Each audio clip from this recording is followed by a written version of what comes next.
అచ్చా CBI recent గా దత్త తీసుకున్న మరి సిబిఐ దత్తపుత్రుడు మీడియా ముందుకు వచ్చి బేతాల కథలు చెప్తున్నాడు. ఆయన ఎవరో కాదు, మంత్రి కాకాని గోవర్ధన్ రెడ్డి. ఇదిగో కాకాని, నీ బాధ ఏంటో చెప్పు. పాపాలన్నీ ఓ పక్క విక్రమార్కుడు మోసినట్టుగా జగన్మోహన్ రెడ్డి గారు మోస్తున్నాడు ఆ శవాన్ని. ఓహో కాకాని, సిబిఐ కేసుల దెబ్బకి మైండ్ గా దొబ్బిందా ఏంటి? ఎవరి పాపాలు వాళ్ళు మొయ్యకాని నువ్వు నేను మోస్తావా?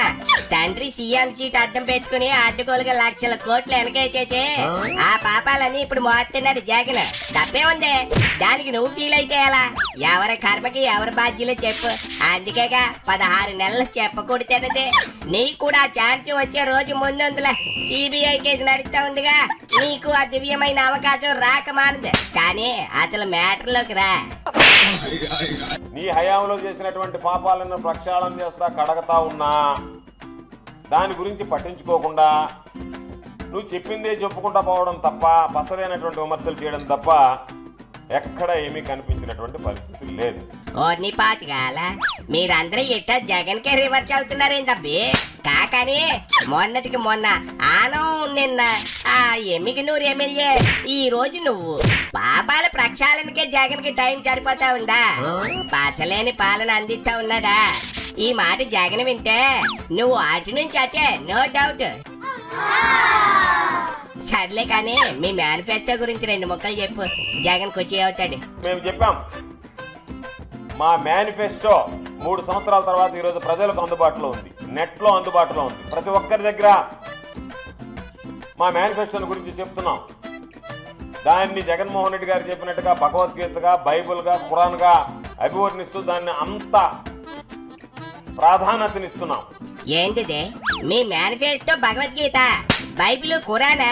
ఇంకా నయం సుబ్బి చెట్టు నాటకం, అచ్చివేసిన పుస్తకం అని లేదు. సంతోషం. ఒకసారి మీ పాత మేనిఫెస్టోలో ఏముందో చూసి చెప్పుగా. కానీ సంపూర్ణ మద్యపాన నిషేధం అన్నారు, ఏమైంది? 5 స్టార్ హోటళ్లలో మద్యం దొరికేలా ఒక్క షాప్ లేకుండా చేస్తామని సంపూర్ణ మద్య నిషేధం అని ప్రింట్ చేసి ఇప్పుడు దాన్ని మార్చింది ఎవరో చెప్పు. అలాగే సిపిఎస్ రద్దు ఏమైందో చెప్పు. పోనీ మెగా డిఎస్సి అన్నారుగా, అది 4 ఏళ్లలో ఒకసారి ప్రకటించారా? ఇలా చెప్పుకుంటూ పోతే 100లున్నాయి. అది మేనిఫెస్టో కాదు, అబద్ధాల పుట్టాని జనానికి ఎప్పుడో తెలుసులే కానీ సొల్లు చెప్పమాక. అది సరే గాని కాకని, మనలో మన మాట జగన్ ఎలా అంటాడు? 4 ముక్కల్లో టక్కుని చెప్పే చూద్దాం. ఈ అవినీతి పరుడు, ఈ అక్రమార్కుడు అందరిని గురించి మాట్లాడేటువంటి, వేలెత్తి చూపించేటువంటి పరిస్థితి ఎక్కడుంది? నీకన్నా నీచుడు, మోసగాడు ఈ ప్రపంచంలో ఎవడైనా ఉంటాడు? ప్రపంచంలో నీచుడు, మోసగాడు, అవినీతుడి, అక్రమార్కుడు వీటన్నిటికి గనక ప్రైజులు కానుంటే ఫస్ట్ ప్రైజ్. ఆపే ఆపే ఆపే, అక్కడితో ఆపే, బూతులు మింగే. ఏంది జగన్ అక్రమార్కుడా, అవినీతికి కేర్ ఆఫ్ అడ్రస్? వామ్మో, కడుపులో జగన్ మీద ఎంత కుట్ర దాచుకున్నావా కాకాని? నిన్ను కాదని జగన్ అప్పట్లో అనిల్ యాదవ్ ని చార్జీచాడనగా నీకు కోపం అంతేనా? ఇంకా ఉందా? బ్యాలెన్స్ ఏమైనా ఉంటే కక్కే కాకనే. ఏదైతే అదైంది, నీకు నేనున్నాను. నిండా మునిగినోడికి చాలంటే చెప్పు. కమాన్ కుమే. చివరికి నీ కుటుంబ సభ్యులను బజారుని వేర్చడానికి కూడా సిద్ధపడ్డటువంటి నువ్వు విలువలు, విశ్వసనీయత, సమాజంలో జరిగేటువంటి లోపాలు, సమాజానికి చేయాల్సినటువంటి మంచిని గురించి మాట్లాడేటువంటి హక్కు నీకు ఎక్కడుందని చెప్పి సందర్భంగా నేను ప్రశ్న వస్తున్నా. అయ్యి బాబోయ్, నేనేట్లో మరిగించిన తారిపోయ్యా. అవే మాటలు కాకనే జగన్ సొంత తల్లిని చెల్లిని రోడ్డుకి తరిమేచ్చాడని నువ్వు కూడా హట్ అయ్యవా ఏంటి? అలా మాట్లాడుతా ఉన్నావు.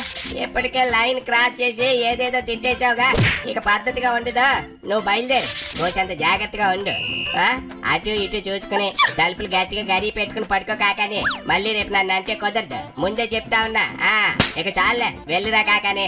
పనికిరాని గోవర్ధన్ రెడ్డి. అయిపోయి